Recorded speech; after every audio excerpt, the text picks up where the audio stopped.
Tengok ni tripod daripada Telesi ni kan. Ni memang best sangat. Korang tengok dia sampai dengan kotak macam ni tau. Ni memang best sangat. Satu dia boleh pegang macam ni. Okey, kalau nak buat vlog boleh pegang macam ni. Nampak? Nampak?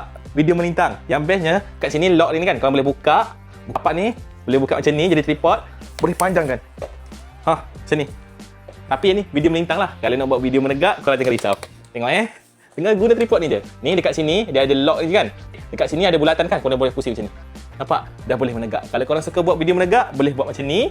Nampak? Kalau nak buat video melintang, macam ni. Nampak? Kalau nak buat vlog, macam ni je. Tapi kalau nak buat video melintang, pusing je macam ni. Nampak? Memang senang sangat. Kau nak panjang pun boleh. Macam ni. Nampak? Yang ni guna yang ni je. Satu ni je boleh guna untuk melintang menegak. Memang sangat-sangat membantu. Bagi sekali dengan skru macam ni. Okey? Yang ni senanglah. Tekan macam ni, cabut. Dah boleh transfer file ni dekat laptop. Kalau nak pasang, dia klik macam ni. Dah boleh dah. Yang ni memang kukuh lah. Okey? Kalau korang nak dapat kas sekarang tahu dekat list bagi. Yang ni kan bagi hadiah untuk orang yang suka buat video. Bagi ni kau pun dia happy. Dapat kas sekarang tahu harga tengah promo. Link saya dah bagi.